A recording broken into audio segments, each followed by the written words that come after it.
작년에 고양시에서 전국 지속가능 발전협의회 활동과 대화마당에서 여러분을 뵌 다음에 1년 만에 다시 뵙게 됐습니다.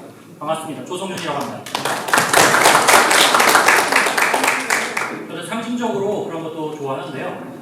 작년에 입었던 국정원복 동일하게 입었습니다. 70년으로 떠나서 그때 입고 그 영광을 쐴 다음에 그 옷이 너무 소중해서 상자에 넣는 다음에 세탁 안 하고 그대로 가져왔습니다. 그래서 그렇습니다. 여러분께서 이제 물리적인 거리를 조금 유지해 주시면 이미지 유지에 아주 도움이 될 것 같습니다. 작년에 이어서 전찬일 평론가님을 다시 모셨습니다. 네, 평론가님. 반갑습니다.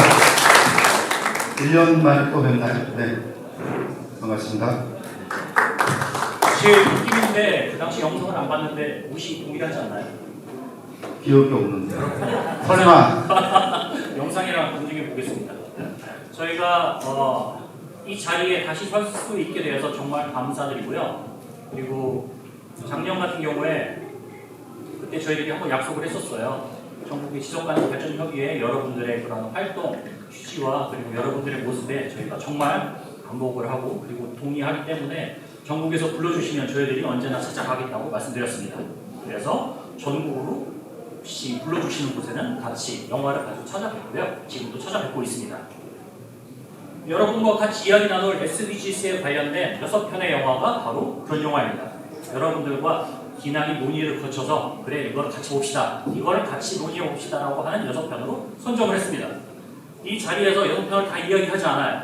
혹시라도 보신 분들이 있을 수도 있고요. 그리고 흥미가 없으실 수도 있습니다. 하지만 우리 1시간 동안 이야기하는데 이런 토크 내용이 끊기면 안 되잖아요. 그래서 저희들이 가장 중요하다고 생각한 약간 큰 분야, 경제, 그리고 사회, 환경에 대표하는 영화들을 뽑았고요. 그래서 이야기하기 때문에 여러분들에서 불타는 주제가 있다고 한다면 그 영화에 맞게 불타오르는 주제를 이야기를 할 겁니다. 그래서 이 영화는 내가 잘 모르는데 왜 저 영화는 이야기를 안 할까? 같지 않으셔도 좋을 것 같습니다. 혹시 평론가님께서 요즘 근황이라고 1년 만에 뵀으니까 어떻게 지내셨는지 그런 거 한번 이야기해 주시면 좋을 것 같습니다. 네, 1년을 생각해보면 바삐 지냈는데 주로 한 거는 이제 일주일에 한 번씩 매불쇼 시네마 지옥에 출연하는 건데 그 매불쇼가 대선 정국, 그 전에 또 내란 정국을 겪으면서 그 매불쇼의 인기가 너무 높아져가지고 저도 약간 좀 당황하고 있습니다. 하다 보니까 5년 6개월 정도를 지금 고정 출연하고 있는데 그 매불쇼에서도 가끔 얘기합니다만 한편으로는 굉장히 허망합니다. 왜냐하면 영화평론가라는 타이틀을 내걸면서 활동한 거는 93년부터였는데 대학에서 영화 공부를 한 거는 82년부터였고요. 그런데 그 매불쇼를 출연한 게 2020년 2월 28일이었습니다. 근데 그 이전까지의 저의 영화 활동은 전부 무위로 돌아가고 마치 영화 매불쇼 출연을 계기로 영화 평론가로 탄생한 것 같아갖고 한편으로는 굉장히 허망하지만 또 한편으로는 매불쇼 시네마지오를 통해서 기여할 수 있는 게 있다라는 그 사실 때문에 기쁜 마음으로 열심히 지내고 있습니다. 어쨌든 1년 만에 또 다시 별로 의식을 하진 않았었는데 1년 전에 고향에서 만났던 거죠? 맞습니다. 네, 딱 1년 그때는 강재규 감독 같죠. 네, 1년 만에 여러분을 또 만나니까 또 반가운데 그것도 역시 매불쇼 덕분이겠죠. 매불쇼를 출연하지 않으면 아마 우리 이쪽에서 저를 섭외 안 하고 다른 사람을 했을 텐데 내년에도 만약에 불러주신다면 열심히 또 오겠습니다. 네. 네, 감사합니다. 이렇게 지속가능 발전협의회에 활동하신 분들은 인간적인 가치, 의리 굉장히 중요합니다. 혹시라도 아쉽게 매불쇼에서 낙찰하신 다음에 내년에 최광희님이 이 자리에 온다던가 그런 일은 없어요. 아니 않습니다. 상관이 없습니다. 그런 건 저는 상관이 없는데 네. 그런 건 있어요. 이러지 마세요. 세 사람한테 그 지속 확장성과 지속 가능의 가치를 조금 좀 중시하면서 사는 평론가는 네 패널 중에 저밖에 없는 거는 맞는 것 같아요. 그래서 아마 뭐 내부수와 상관없이 지속 가능이라는 의미로는 당분간은 우리 뭐 만약에 이제 조동현 씨나 김선아 씨가 관여한다면 저를 계속 부를 거라고 보는데 저는 뭐 저가 아니고 라이너가 와도 상관없고 거업이 와도 상관이 없고 최강희가 와도 상관없는데 좀 재미난 측면에서 뭐 내년에 뭐 최강희 씨를 부른다면 제가 적극 오히려 추천하도록 하겠습니다. 네, 알겠습니다. 마음의 깊은 곳이 우러나지 않는 이런 가벼운 느낌도 굉장히 좋습니다. 네. 저희 이제 바로 영화 이야기를 해볼까 합니다. 그렇게 시간이 길지 않아요. 여러분들의 의견과 여러분들의 또 영화평도 같이 들어보면서 진행하다 보면은 1시간이 짧습니다. 우선 이 자리가 만들어지게 된 이유, 그리고 저희들이 찾아뵌 이유 한번 간단하게 말씀드릴게요. 그 영화인들 중에서 중요한 덕목 중에 하나가 시네마 아이가 있습니다. 시네마 아이라는 거는 영화적인 사고, 영화적인 시점으로 이 세상 모든 것을 보는 거예요. 그렇기 때문에 영화인들 분들, 뭐 연출하신 분들은 더 특별하게 그렇고요. 감독님들, 배우님들 이 세상 삼라만상을 볼 때 영화적인 시점으로 봅니다.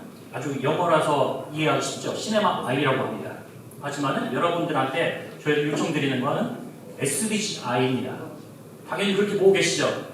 하지만은 영화를 볼 때도 여러분들은 이 안에서 SDG적인 시각으로 봐주셨으면 좋겠어요. 거기 보면 이 세상의 모든 영화는 SDG를 포함하고 있습니다. 터미네이터도 그렇고요. 아바타도 그렇고 그리고 타이타닉도 그렇습니다. 모든 여러분이 생각하시는 오락 영화 속에도 SDG는 숨어 있으니까요. 그 안에서 여러분들 같이 보시고 그 시각으로 같이 이런 발굴하는 재미를 같이 느끼셨으면 좋겠습니다.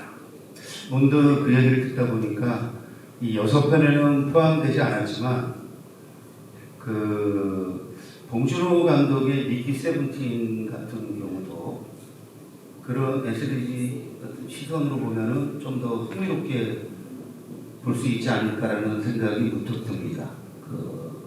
그래서 미키 세븐틴이 뭐 제가 볼 때 절반의 성공 또는 절반의 실패라고 했을 때 이 안에 포함이 됐더라면 더 좋았지 않았을까라는 생각이 들면서 미키 세븐틴 너무 좋습니다. 네, 그런 생각이 드네요.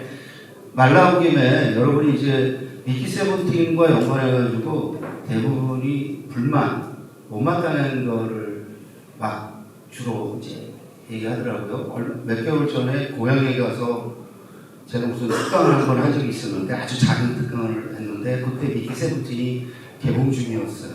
한 분이 미키 세븐틴이 얼마나 마음에 들지 않는지 강의를 끝나고 나서 당신 강의가 미키 세븐틴보다 훨씬 낫다고 제가 당황하면서 뭐라 그랬냐면은 그거는 결코 칭찬이 아닙니다. 그래서 제가 미키 세븐틴에 대해서 혹시 이런 관점으로 보시면 어떨까요? 한마디 했더니 이 사람이 갑자기 당황하면서 그렇게 보니까 자기가 너무 심하게 욕했네요. 그러면서 굉장히 저한테 동의하더라고요. 제가 그때 드린 말씀이 크게 두 가지 정도였는데 하나는 그 인조인간인 그 미키가 거기 나오는 그 수많은 인간들보다 훨씬 더 인간적으로 구현됐다라는 것이 우리 봉준호 감독이 하고자 하는 어떤 메시지 아니었겠느냐. 그 다음에 미키 세븐틴하고 미키 에이틴에서 순리적으로나 논리적으로 봤을 때 만약에 먼저 죽어야 된다 그러면 미키 에이틴이 죽어야 됩니까? 미키 세븐틴이 죽어야 됩니까? 먼저 죽어야 됩니다. 당연히 미키 세븐틴이 죽어야겠죠. 그 실수로 미키 에이틴이 나온 거예요. 근데 거기서 미키 에이틴이 자발적으로 자기 목숨을 내놓죠.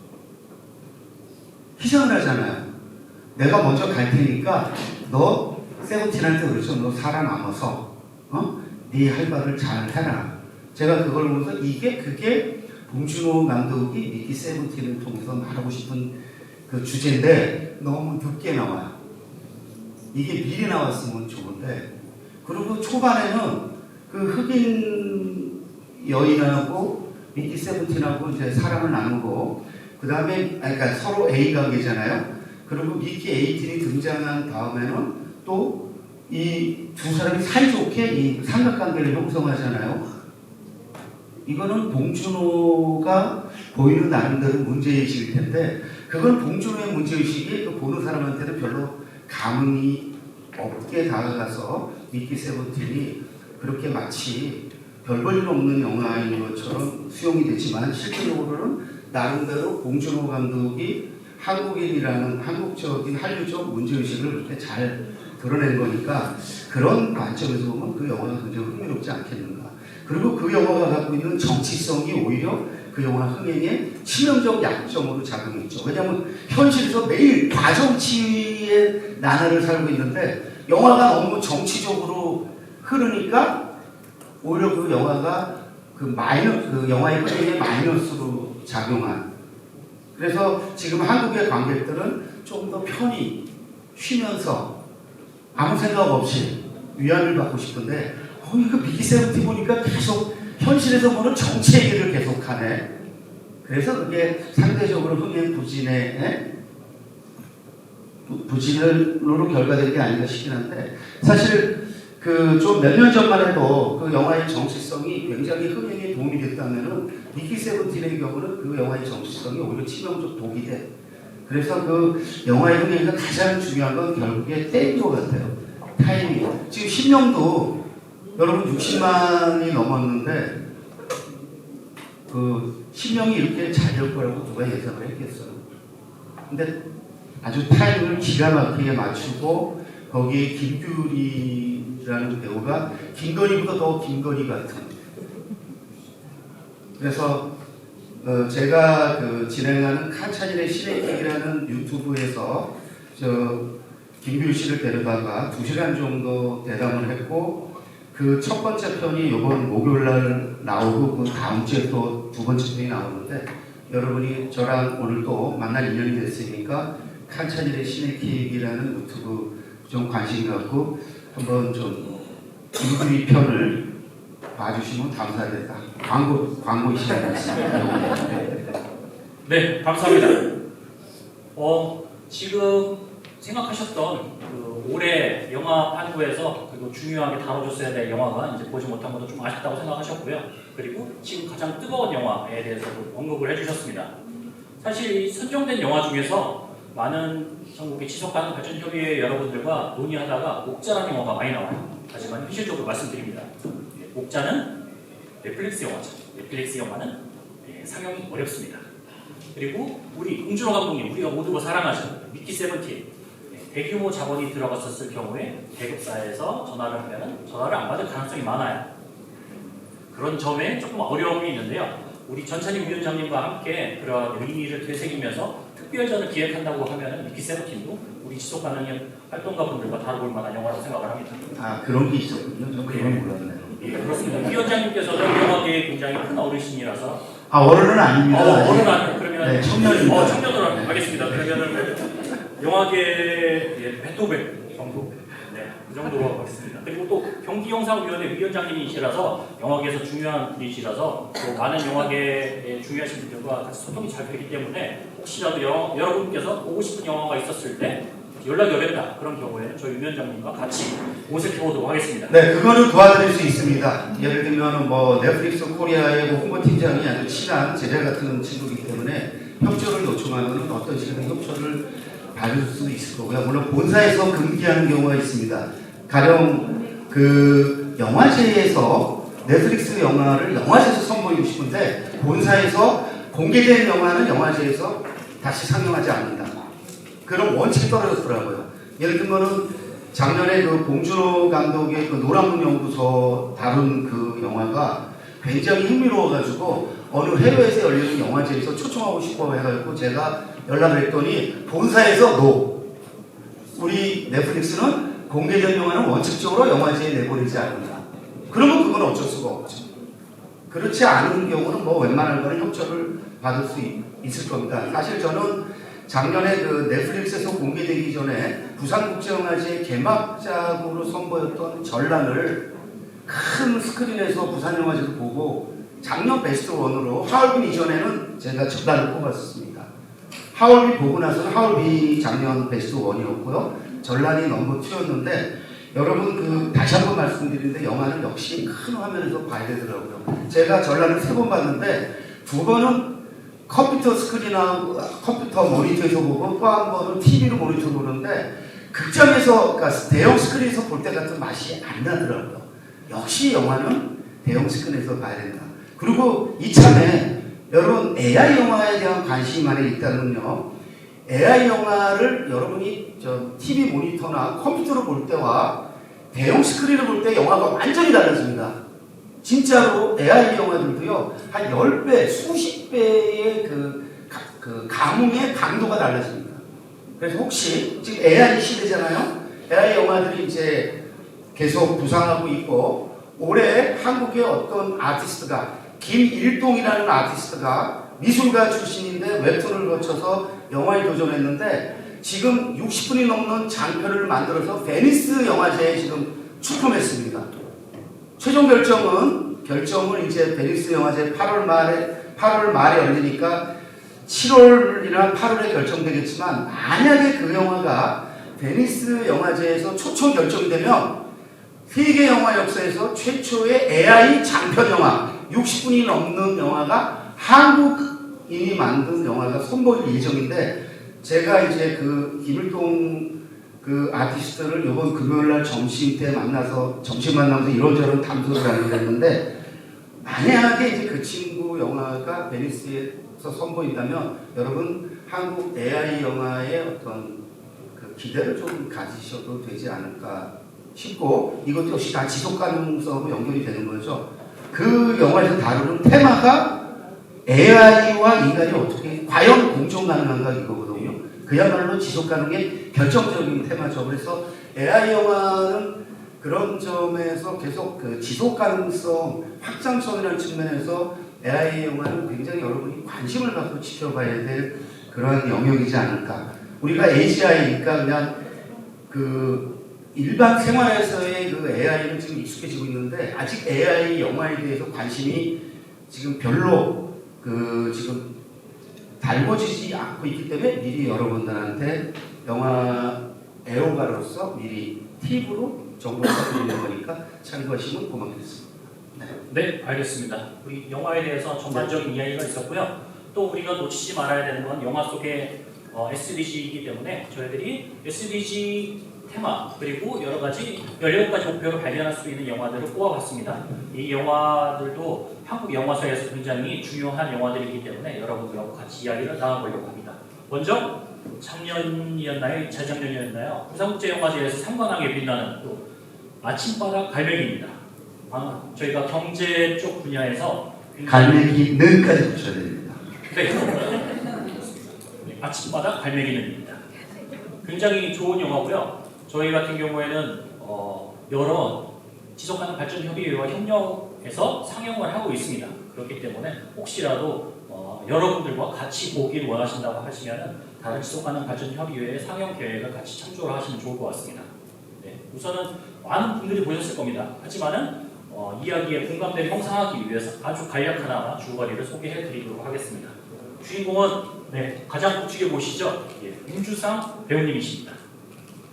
배우님은 여러분들 극한직업 잘 아시죠? 극한직업에서 나레이터로 워낙 유명하시죠? 성우로서 목소리도 좋으시고요.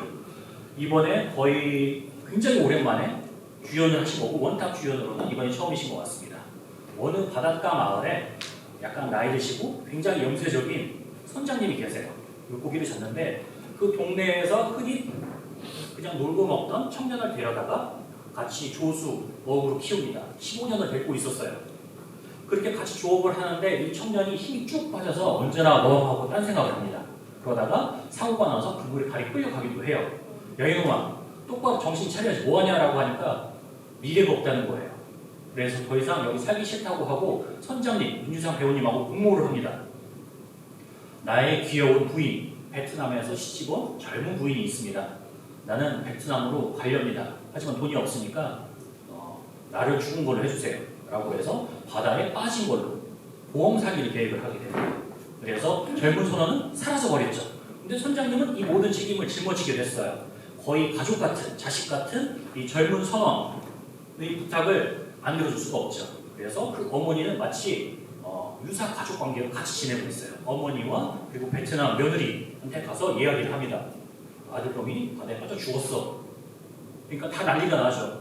졸도를 하고 하혈을 하고 난리가 납니다. 온 동네가 다 난리가 났어요. 어머니가 바로 양희은 배우님이세요. 내 아들이 죽은 걸 인정할 수가 없어. 하지만은 윤수상 배우님하고 사라진 아들 입장에서는 빨리 내 사망 처리가 되어야 보험금이 나와서 베트남으로 가게 되거든요. 베트남은 일종의 낙원으로 비춰집니다. 가야 되는데 며느리랑 어머니가 인정을 안 하는 거예요. 하지만 한국에서도 세월호 참사가 있었기 때문에 정부에서 경찰에서 함부로 죽었다고 도장 딱 찍을 수가 없습니다. 이거는 가족이, 유족이 인정을 해야 돼요. 그런데 인정을 합니까? 인정 안 합니다. 그래서 속이 닳는 거예요. 빨리 죽었다고 도장을 찍은 다음에 보험금 팔아서 잘 먹고 잘 살아 라고 윤상 배우는 닥달하지만은 절대 그러지 않아요. 그리고 이 이야기가 중요한 것 중에 하나가 마을 공동체, 살아있는 마을 공동체 그대로를 보여줍니다.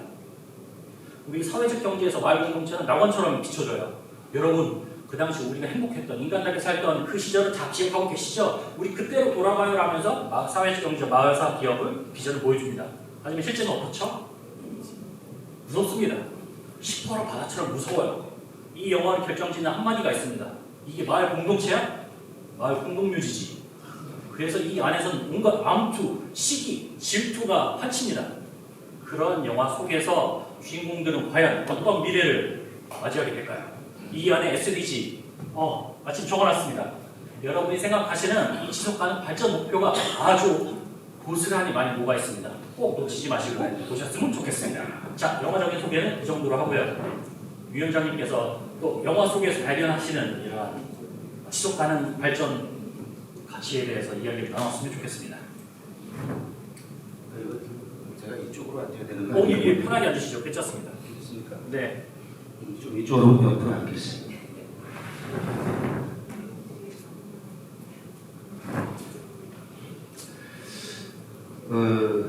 사실 지금 우리 조성현 위원장이 소개하는 것을 들으면서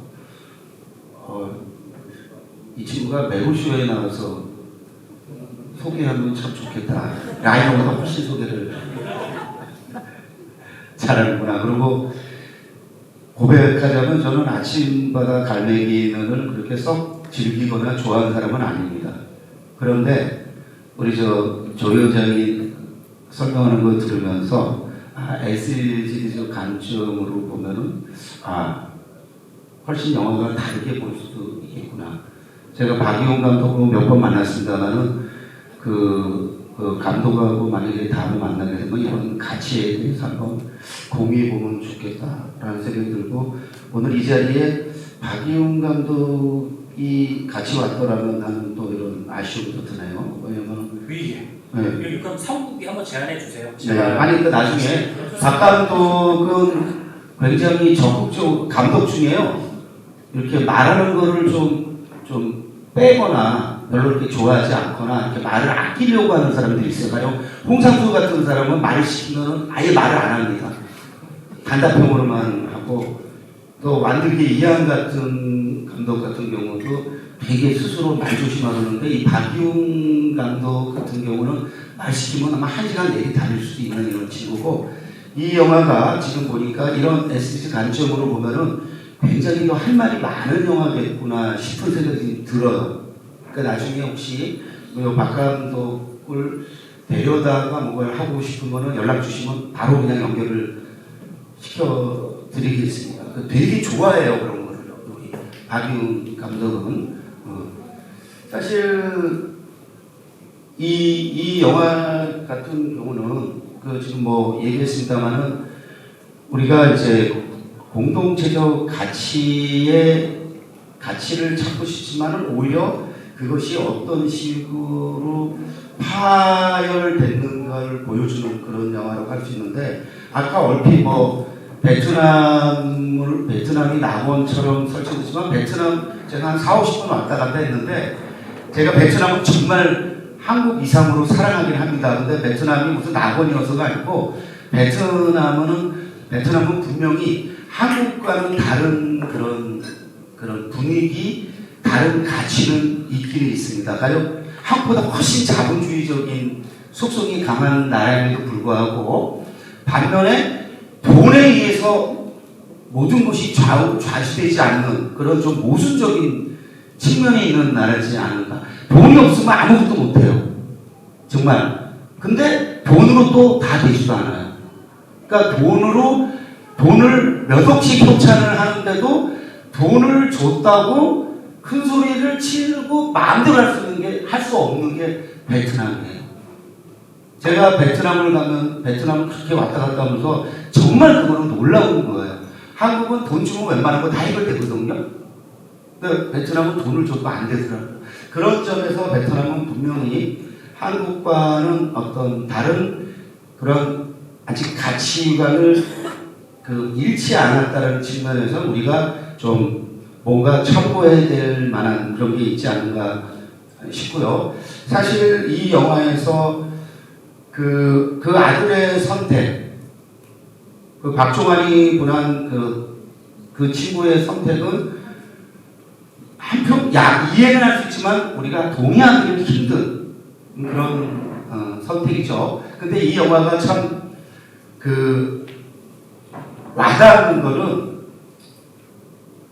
사실 그 엄마나 그 부인이 그냥 그 아들, 그 남편이 원하는 대로 하면은 이 영화가 그냥 물론 영화가 만들어지지 않겠습니다만 순조롭게 흘러가는 건데 그렇게 어려운 환경 속에서도 그들은 공동체적 가치를 버리지 않고 그걸 지키려고 하는 그런 캐릭터로 그 엄마하고 그 아내가 설정됐다는 거 굉장히 우리가 주목해야 돼. 특히 그 어린 베트남 부인은 사실은 그 남자를 사랑해서 했다기보다는 일반적으로 돈 때문에 했을 거라고 우리가 생각하잖아요. 실제로. 그런데 이 여자는 마지막 최후의 순간까지도 이 남자에 대한 애정과 사랑을 포기하지 않으려고 한다는 점에서 정말 이 영화는 그런 점에서 미처 그 영화를 볼 때는 신경을 쓰지 않고 봤습니다만은 오늘 이 자리에서 이런 대화를 나누다 보니까 내가 그걸 놓쳤네. 다시 이 영화를 챙겨봐야 되겠다. 이런 생각을 하게 됩니다. 그래서 모든 영화만이 아니라 모든 세상사는 결국에 어떤 가치관, 어떤 관점으로 우리가 접근하느냐에 따라서 달라질 텐데 그런 점에서 우리 지속 가능성, 이 확장성이라는 이 가치는 세상 정말 절대적으로 중요한 어떤 가치일 수 있겠구나라는 생각을 지금 다시 새삼하게 됩니다. 네. 저 같은 경우도 말씀해 주신 대로 지속가능 발전 협의회분들이랑 같이 활동하면서 보다 보니까 어렸을 때부터 좋아하던 영화들을 보니까 SDG적 시각으로 같이 이야기를 나누기 위해서 보다 보니까 새로운 재미가 생기더라고요. 할 이야기도 많고 우리가 뭘 놓치고 이거를 다음 세대, 다음 청소년분들과 어떻게 공유를 할지에 대한 새로운 발견을 하는 재미가 있어요. 그렇기 때문에 이렇게 발굴하고 하는 이야기를 하게 되는데요. 아침바다 갈매기는 같은 경우에는 6월 27일에 통영지속협에서 상영회를 합니다. 박용 감독님도 오세요. 여러분들께서 혹시라도 통영에서 어떤 일정이 있으시다면 아니면은 그 근처에서 꼭 통영을 한번 그렇게 아름답다고 하니까 가보고 싶으시다면 그 자리에 같이 오셔서 같이 소통해보시면 좋을 것 같습니다. 네. 그리고 지금 이제 다음 영화도 같이 이어서 이제 말씀드리려고 하는데요. 플랜치 15 같은 경우에는 많은 지속협분들이 관심을 갖고 공감을 하시는 영화예요. 우리 17가지 주제 중에서 17가지 우리 목표 중에서 노골적으로 우리 노후, 삶이라든가 그런 여기는 사실 좀 없는데 이 부분에 한국에서 굉장히 공감을 많이 하시거든요. 작년 같은 경우에 6월에 평택지속협에서 상영을 했고요. 그리고 이번에도 7월 7일에 청주지속협에서 극장에서 상영을 합니다. 여러분들께서 이 영화를 혹시 같이 보시면서 공감해 하고 싶다 그러시는 분들께서는 꼭 찾아주시고요. 또 제천이었죠. 제천에도 지금 8월에 상영 일정으로 잡혀 있습니다. 네, 이어서 플랜치 15 한번 이야기해 볼게요. 플랜치 15 한국에서 굉장히 화제가 됐습니다. 작년 초였죠. 왜 그랬을까요? 내용이었을까요? 아니었습니다. 포스터였습니다. 포스터가 사람들한테 엄청난 불쾌감, 혐오감, 아주 두꺼운 그런 기분 나쁨의 골짜기를 느끼게 해줬어요. 왜냐면은 아무리 포스터라고 위장하고 있다라고 하더라도 공무원이라고 할까요? 공공기관에서 만든 듯한 디자인을 국내 배급사에서 했습니다. 찰나니에요. 예, 이걸 봤기 때문에 사람들이 이거 너무 리얼하게 느꼈어요. 한국에서는 그럴 법한데? 라고 느낀 거죠. 당연히 일본에서도 이런 포스터를 보고 그럴 법한데? 라고 느꼈습니다. 굉장히 중요한 내용이죠. 이야기는 훨씬 더 짧게 말씀드리겠습니다. 이제 78세가 된 미치라는 할머니가 계세요. 일본에는 여러분 여행 많이 가시지만 어르신분들, 할아버지, 할머니분들 나이 드셔까지 근로를 꾸준하게 하고 계시죠. 국가적으로도 또 민족적으로도 그런 것에 큰 또 가치를 두고 있습니다. 그런데 78살이 됐는데 한 분이 근무하시다가 쓰러졌어요. 호텔에서 근무하시는데 호텔 이미지가 중요하고 갑자기 근무하시는 분이 돌아가시면 호텔로서는 큰 타격이죠. 그러니까 자연스럽게 다 내보내려고 합니다. 근데 문제가 뭐냐면 우리 모두가 가족이랑 살갑게 지낸다거나 다 모두 연락하고 지내는 건 모두가 그런 건 아니거든요. 요즘 사회에 들어서는 더. 근데 더 연락하고 없고 혼자만 남아있는 이 미치 할머니한테는 이 세상은 너무 무서운 곳이에요. 만약에 내가 잘리게 되면 다음 직업도 이 집도 지금 살고 있는 집도 쫓겨나야 돼요. 그럼 어떻게 되죠? 갈 곳이 없어요. 일본에는 이러한 나이 드신 분들이 굉장히 많고 아주 가까운 큰 미래를 배경으로 하고 있습니다. 정부에서는 나이 드신 분들이 너무 많다 보니까 또 청년층하고 반복이 너무 심해요. 그렇기 때문에 마치 도와주는 것이냐 여러분들께서 플랜 75로 신청을 하시면 공무원이 상세하게 마음 치료도 해드리고 접수도 도와드리고 돈도 100만 원씩 드리고 할 테니까 깨끗하게 정리하시고 떠나세요 라고 합니다. 하지만 어르신분들이 떠나고 싶어서 떠난 걸까요? 아닙니다. 교묘하게 설계된 사회적인 살인이에요. 우리는 이걸 보면서 그 음습하고 짓누르는 그 사회적인 압박을 느낄 수가 있습니다. 과연 미치 할머니는 살아남을까요?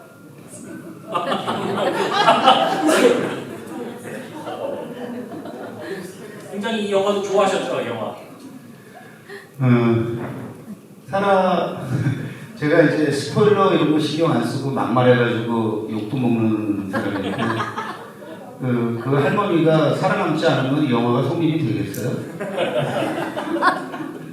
그런데 두 노인 중에 한 분은 살아남고 한 분은 이제 세상을 떠나는데 저는 이런 생각을 했습니다. 저한테 이제 이거를 적용하면 75세는 좀 빠르고 왜냐면 제 지금 건강으로 쳤을 때 한 10년 정도는 한 뭐 80 정도나 85세 되면 나도 지원을 우리 아들 둘인데 아이들한테 민폐를 끼치지 않기 위해서 나도 지원을 하지 않을까 이런 생각을 하는데 사실은 그냥 단지 나이가 들었다는 이유로 그 젊은 친구들한테 마치 빨리 이 사회에서 사라져야 될 어떤 암덩어리처럼 간주되는 것은 사실 바람직하지는 않겠죠. 그리고 뭐 일본만이 아니라 우리 대한민국도 지금 초고령화 사회에 접어들어서 저것이 뭐 단지 일본만이 아니고 한국적 상황에서도 뭐 얼마든지 뭐 시대볼 만한 영화인데 저런 점에서는 뭐 한국과 일본을 비교하고 싶지는 않습니다만 일본이 한국보다는 좀 더 용감한 선택을 한 게 아닌가라는 생각이 들어요. 왜냐하면 한국에서 어떤 감독이 이런 영화를 기획을 해서 만들려고 그러면 투자 이루어졌겠죠. 제작비 투자 이루어지지 않았을 겁니다.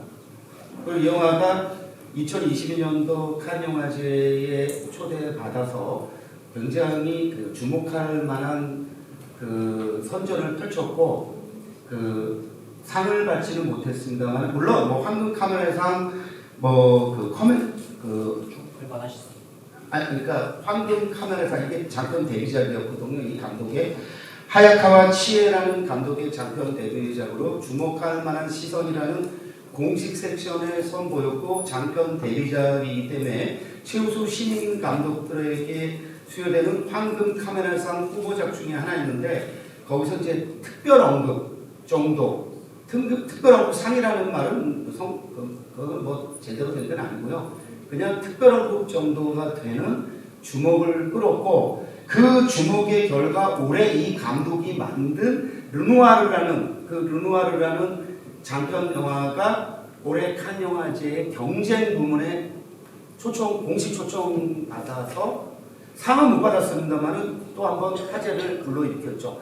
올해 칸 영화제는 한국의 장편 영화가 한 편도 없어가지고 마치 위기 정도가 아니라 초상의 분위기를 우리가 겪었는데 다행스러운 거는 학생 그 단편 영화 경쟁 부문이라고 할 수 있는 학생 단편 영화들이 경쟁을 벌이는 라세네프 섹션에서 그 천여름이라는 영화가 1등상을 받으면서 단편 영화 전 세계 한 2,600편 정도가 온 데서 18편인가 16편이 뽑혔는데 그 중에 1등상을 받은 거예요.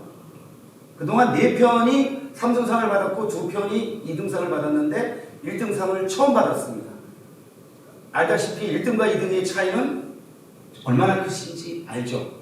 그래서 한국 장편은 거의 뭐 초상집 분위기였는데 한국 단편이 거기서 그 최고상을 받으면서 한국 영화는 죽지 않았다라는 어떤 희망을 갖게 했습니다. 그래서 이 영화의 경우는 아마 이 6편의 영화 중에서 여러분이 SDG와 연관해서는 가장 관심을 가질 수밖에 없는 영화고 아직 보시지 않았다면 한번 보시면서 나 같으면 어떤 선택을 할까? 여기서는 꼭 노인들만 나오는 것이 아니고 그 노인들의 어떤 죽음을 안내하는 어떤 역할하는 젊은 친구들도 나오는데 그들의 어떤 갈등 내지는 그들의 어떤 그 흔들림 그리고 그들의 어떤 선함 그러한 것이 이제 잘 조화가 되면서 전혀 예상치 않았던 어떤 또 다른 결과로 가는데 역시 그 아무리 절망적인 상황에서도 우리는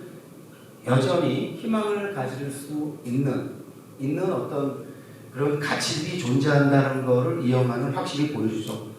특히 여기서 그 필리핀에서 온 그 마리아라는 그 배역의 그 중요성은 굉장히 중요하고 그 여성 캐릭터가 필리핀 출신이라는 것이 갖는 또 의미도 굉장히 큽니다. 왜냐하면 우리 필리핀 하면 매일 치안의 불안 그리고 뭐 굉장히 부정적인 묘사들이 많은데 이 영화에서는 필리핀에 대한 그런 편견을 불식시켜준다는 점에서 굉장히 이 영화는 긍정적인 시선을 가지고 있는 영화이지 않나 이런 생각을 했고요. 그리고 얼마 전에 그 개봉된 브레이킹 아이스라는 영화가 있습니다. 싱가포르 앤서니 첸이라는 감독이 그 연출한 영화인데 그 감독의 장편 데뷔작이 일로일로라는 영화입니다. 일로일로가 그 황금 카메라상을 일찍 받았는데 거기서도 필리핀 그 가정부가 나옵니다. 근데 그 필리핀 가정부하고 싱가포르의 그 소년하고 맺어지는 어떤 우정 내지 그 사랑 관계를 통해서 어떤 필리핀에 대해서 우리가 갖고 있는 어떤 안 좋은 고정관념을 떨치는 역할을 하는데 저는 이 두 영화를 통해서 우리 어떤 영화들이 굉장히 부정적인 고정관념을 강화시키는 이런 방향이 아니라 그거를 해체시켜버리는 방향으로 나갈 수 있다라는 그 가능성을 보여준다는 점에서 굉장히 그게 중요하다라는 생각을 했는데 그런 점에서 플랜 75는 SDG적 관점과는 또 다르게 또 다른 덕목이 있는 영화라는 생각이 듭니다. 그래서 그런 관점에서 한번 영화를 보시면 여러분이 느끼는 게 좀 많지 않을까 이런 생각을 해봅니다. 네. 그리고 저는 지금 저는 아직 나이가 많지는 않아요. 60대 이제 중반이니까. 오늘이 제 이제 그러니까 한국 나이 65살 되는 생일인데 그 만으로 이제 64세고요. 근데 제가 볼 때 언제까지 살까 하면 한 80까지는 건강하게 살 것 같은데 다시 한번 말씀드리는데 저는 이런 상황이 이제 저한테 우리 국내에서 현실화되면은 저는 신청할 것 같아요. 네, 용감한 발언을 해주셨습니다. 이 발언은 저랑 전혀 상관없습니다. 그냥 저 생각이 나는 거죠. 네, 저는 이 영화에서 무섭게 느껴졌던 게 국가의 속성 중에서 국가는 폭력을 독점하고 있다고 하거든요. 우리가 유연하게 표현하지만은 민중의 지팡이라든가 군인이라든가 사실은 폭력을 전부 다 독점하고 있어요. 그렇기 때문에 사설 폭력 조직, 그러니까 조폭을 국가는 용납을 하지 않죠. 그걸 했기 때문에 국가는 무엇이든지 할 수 있게 되는데 폭력 독점하고 있었을 때 보여주는 시각이 있습니다. 인간에서 다뤄야 되는 숫자라던가 어떻게 보면은 사물로 다루게 되는 거죠. 그래서 플랜 75 신청하셔서 이제 시신들이 많이 나오지 않습니까? 이거를 없애기 위해서 이제까지 죽은 동물들을 소각해주는 그 업체가 이제부터는 인간도 소각하게 됩니다. 인간은 이제부터 단백질 폐기물이 된 거죠. 그리고 공무원들은 아주 상냥하게 상담을 합니다. 많이 힘드셨죠? 너무 국가를 위해서 힘쓰셨어요. 내 이야기를 너무 들어줘서 고마워요 라고 하면 일주일에 한 번 있는 전화 시간이 15분이 제한이 지났어요. 이제는 전화 끊어야 돼요. 그리고 정신교육도 받습니다. 여러분들 통화하시는 그분들을 자세하게 잘 따뜻하게 맞아주시되 전화하다가 그분이 나 플랜 75 취소할래요 라는 말이 나오지 않게 잘 유도를 해야 돼요 라고 교육을 받습니다. 그러한 국가적인 보이지 않는 폭력을 전부 다 소유하고 있는 국가가 합법적인이라는 이름으로 이렇게 나이 드신 분들을 전부 다 죽음으로 몰아가는 게 굉장히 무섭게 느껴졌고요. 왜냐하면 도망갈 길이 없기 때문입니다. 다른 대안이 없어요. 네. 그리고 우선은 우리 전천희 위원장님께서 쑥스러우시니까 지나가듯이 슬쩍 말씀하셨는데 정말 오늘이 생일이 맞습니다. 여러분, 그건 지난 건 아니고, 근데 이제 나이를 이제 생일을 맞다 보면 나이를 새삼 한번 의식을 한번 해보잖아요. 저는 늙었다는 표현을 쓰지 않으면서 사는 사람입니다. 우리 매부쇼 패널 중에서 저보다 8살 어린 최강희는 늘 자기가 늙었다고 그래요. 저는 한 번도 저를 늙었다라고 생각을 해본 적이 없습니다. 그냥 생물학적으로 조금 나이가 들었을 뿐이지. 나이가 들었다는 것과 늙었다는 건 전 다르다고 생각하는 사람입니다. 저는 아마 죽을 때까지도 늙었다는 생각을 안 하면서 살 것 같은데 이것도 오만이겠구나 싶어요. 그래서 어느 순간 나 늙었네. 그러면은 늙은이답게 노인답게 어떤 선택을 해야 될까? 그런 점에서 저는 이 영화가 저한테 그러니까 또 다른 하나의 질문을 저한테 준 거예요. 그러니까 우리가 살다 보면은 인간은 오만하기 진짜 짝이 없는 그 존재잖아요.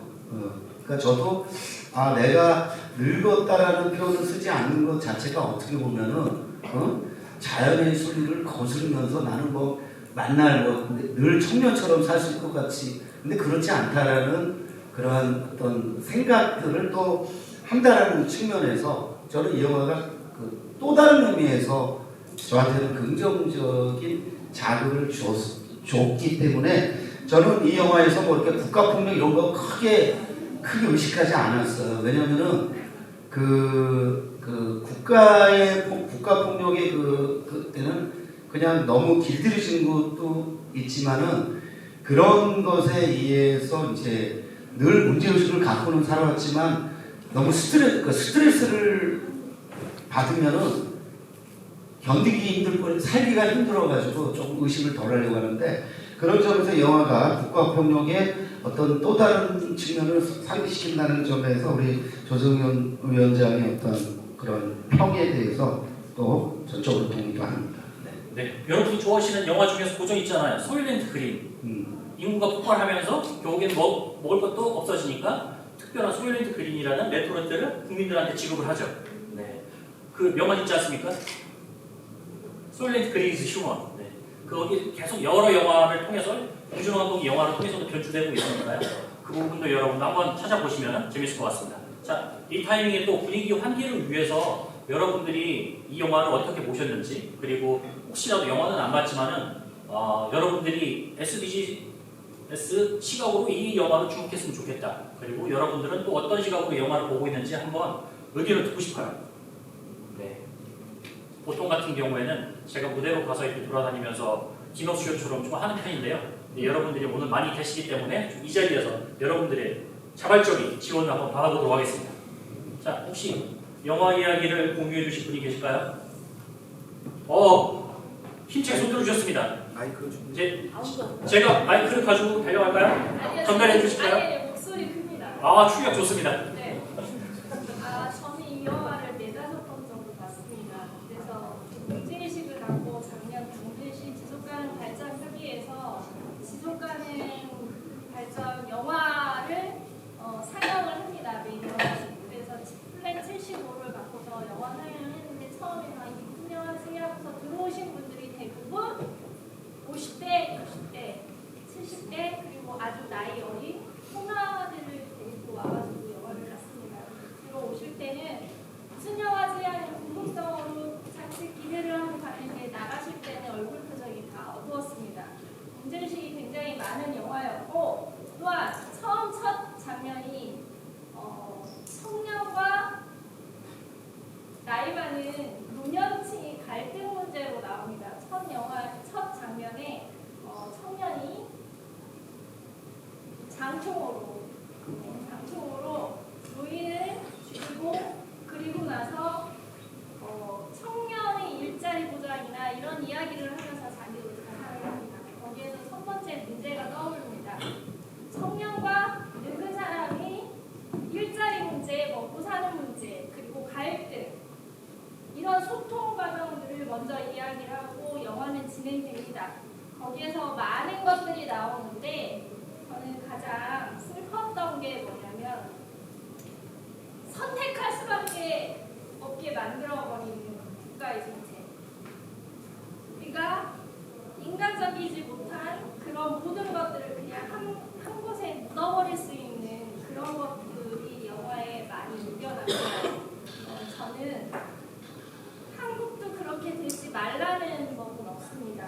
그리고 영화를 보시는 분들에게 마지막 제가 한마디를 했습니다.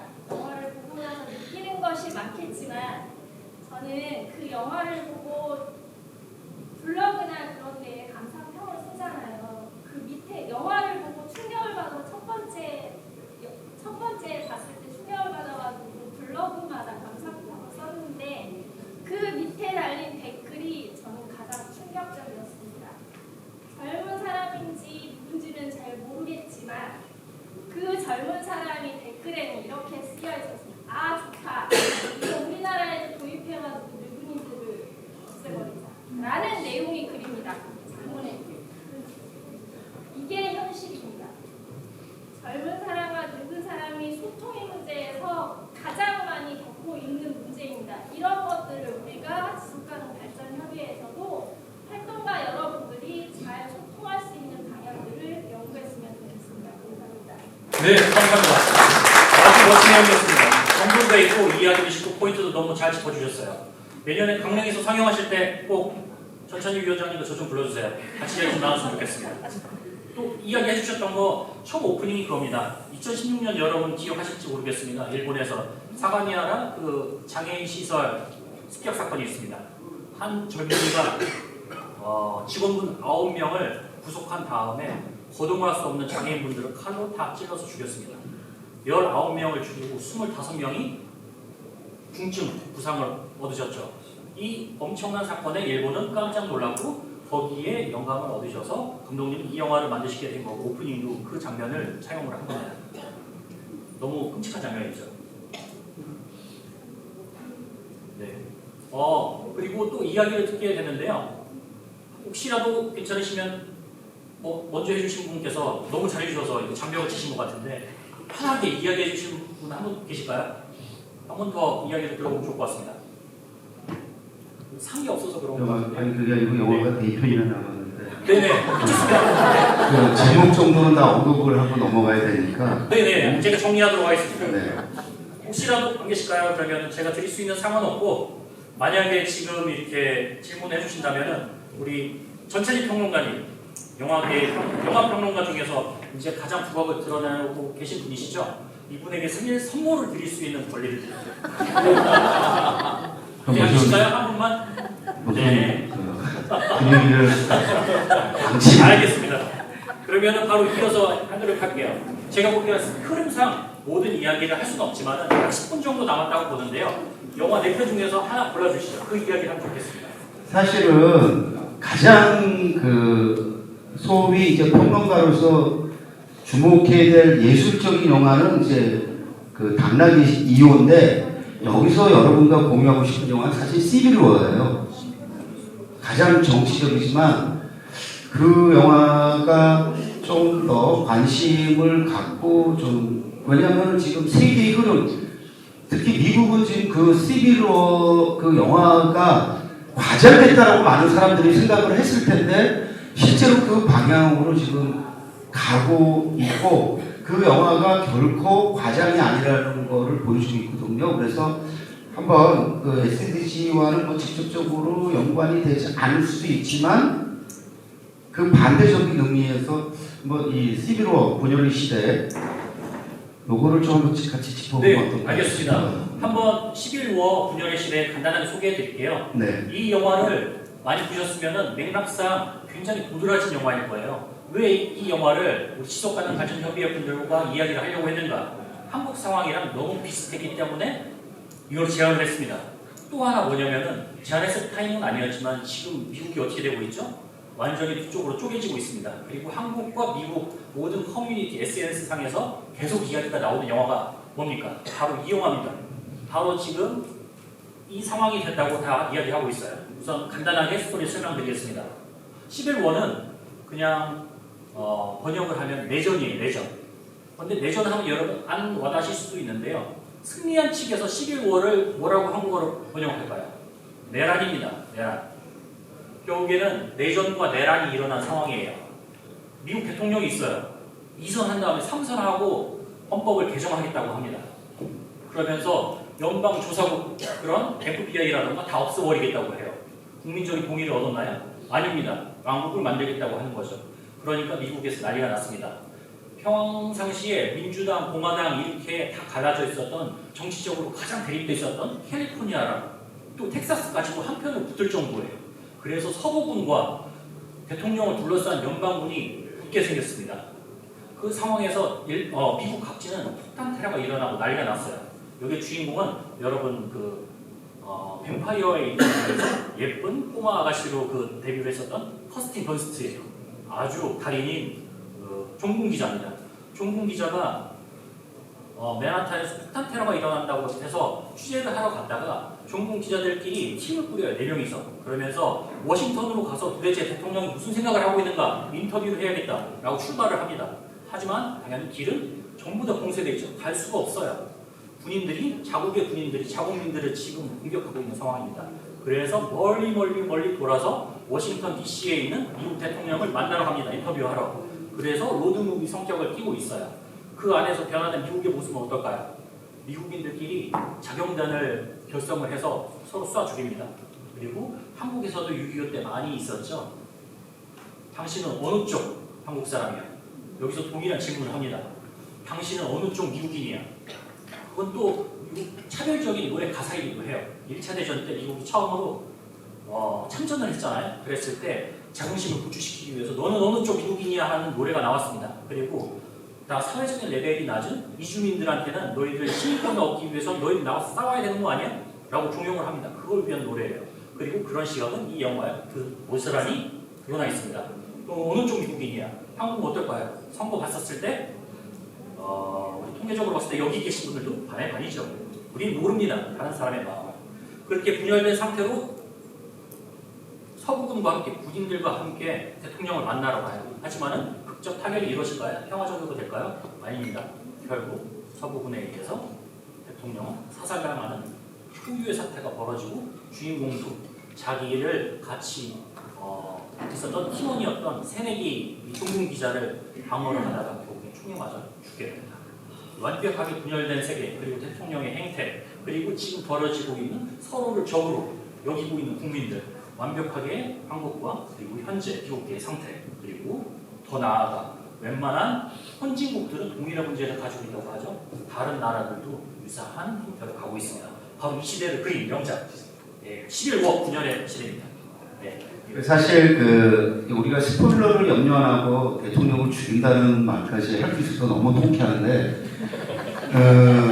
이 얘기를 하면 이제 스포일러로 난리를 치는데 그 수입사 측에서 그거는 스포일러 아니다.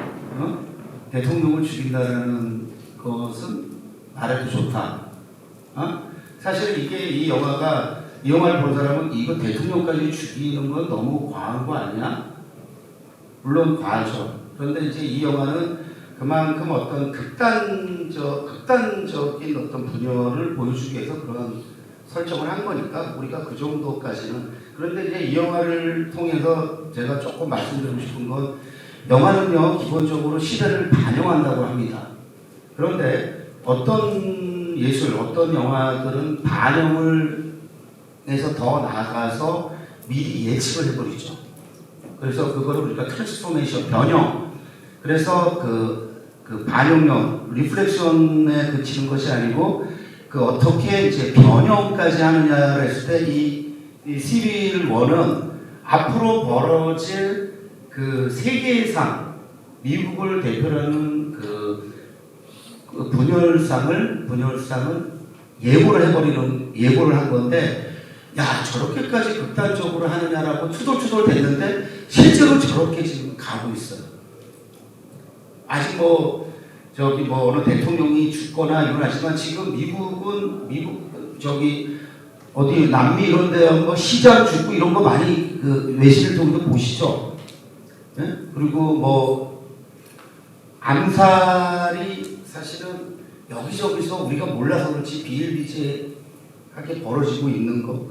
그렇게 봤을 때 이 영화는 그런 점에서 그 반영을 넘어선 어떤 그 미래를 예고한다는 측면에서 우리가 좀 관심 갖고 여러분이 한번 좀 보시면은 좀 뭔가 배우는 게 있을 그런 영화이지 않는가. 그리고 개인적으로 이 영화에서 OST는 제가 얼마 전에 우리 임진모 선배랑 한 그 음악 프로에 나가가지고 외국 영화 OST 10편 베스트를 뽑는데 그 중에 한 편으로 제가 이 시비로를 뽑을 정도로 이 영화에서의 OST는 굉장히 강렬한 인상을 주니까 혹시 아직 보시지 않으셨다면은 좀 보시기를 강추하고 싶습니다. 네, 이제 시간이 벌써 1시간이 꽉 찼습니다. 그래서 마저 소개하지 못한 영화에 대해서 언급만 드린 다음에 네. 마무리 인사하고 이제 정리를 하도록 하겠습니다. 우선 아침바다 갈매기는 2024년 한국을 대표하는 영화였어요. 여러모로 굉장히 뛰어나고 충격적인 영화였습니다. 하지만 바로 전년도 2023년을 대표하는 한국 영화가 너와 나입니다. 저는 좀비 영화, 포스트 아포칼립스, 스릴러 이런 액션, 폭력, 피가 난무하는 영화를 좋아하지만 2023년만큼은 가장 제 인생에서 최고의 영화는 너와 나였습니다. 여러분들도 이 감동을 꼭 느껴봤으면 좋겠습니다. 이 안에 아주 많은 SDG를 발견할 수 있을 겁니다. 또 하나 같은 경우에는 내일이라는 다큐멘터리를 일단 가져왔어요. 이 이야기를 발굴하고 싶었던 거는 과연 2100년이면은 지구가 멸망한다고 하는데 도대체 뭐들 하고 있는가?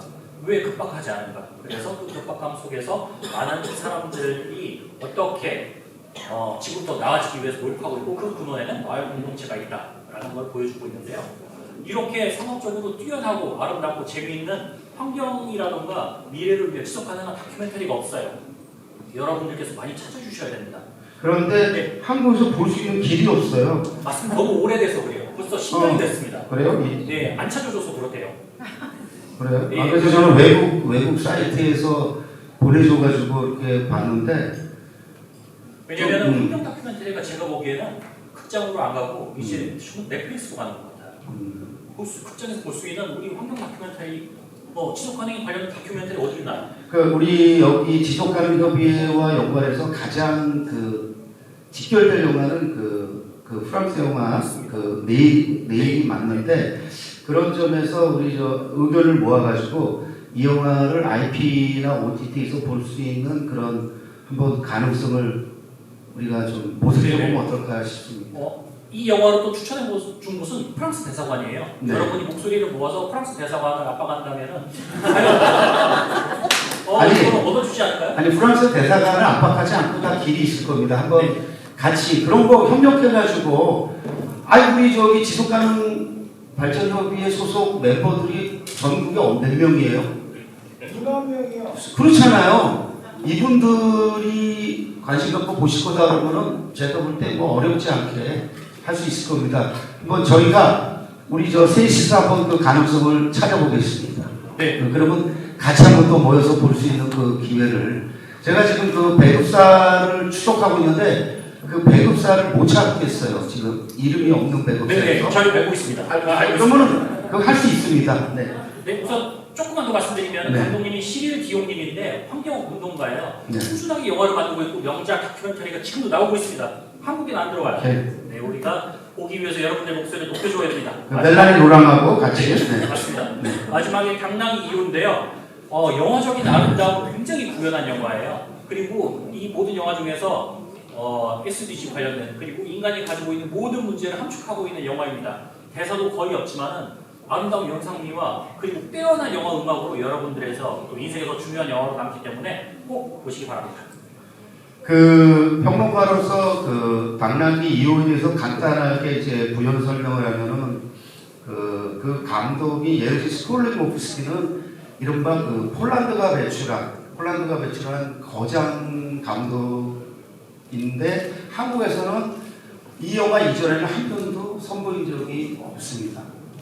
그 사실 우리가 과거의 영화 역사를 공부하다 보면 1960년대 그 동유럽 영화의 그 위용은 정말로 실로 대단했었고요. 그 동유럽이 배출한 최고로 유명한 감독이 여러분도 아실 만한 지금 이제 성추행 때문에 아주 최악의 인간이 됐지만 로만 폴란스키라는 감독입니다. 뭐 테스라든지 차이나타운이라든지 뭐 진짜 영화 역사에서 영화를 가장 잘 만드는 그런데 그 정말 그 인간 그 말종의 삶을 살아가지고 근데 어쨌든 그 예를 들어 스콜리모프스키 감독이 그 로베르 브레송이라는 프랑스가 배출한 세계적인 거장이 만들었던 그 당나귀 발타자라는 영화에 대한 일종의 오마주. 그 당나귀 발타자라는 뭐 도스토옙스키의 백치들을 또 오마주했다는데 그 뭐 신경 쓰실 필요 없이 어쨌든 당나귀를 그렇게 주인공으로 내세워가지고 찍은 두 편의 영화가 한 편이 이제 당나귀 발타자라고 또 한 편이 이 당나귀 이호인데 이 당나귀 이호를 보시면은 그 인간의 시점 인간이 아니고 그 당나귀라는 그 어떤 주인공이 얼마나 인간적일 수 있는가 그런데 그 인간이 얼마나 또 핍박당할 수 있는가를 보여주는 영화니까 여러분이 그 영화를 보면서 영화가 굉장히 아름답다 그러면서도 인간이 얼마나 또 추악하고 폭력적인 존재인지를 확실히 깨달을 수 있는 영화니까 한번 그 학습의 의미에서도 한번 보시면은 여러분들한테 많은 자극과 인상을 남기지 않을까 이렇게 생각합니다. 네, 여러분들의 귀중한 쉬는 시간을 제가 벌써 3분이나 뺏었는데요. 네, 마무리하도록 하겠습니다. 혹시 마무리 인사? 네, 예, 하여튼 또 만나서 반갑고요. 가능하면 내년에도 만날 수 있기를 바라고 잘 올라가겠습니다. 네, 반갑습니다. 감사합니다.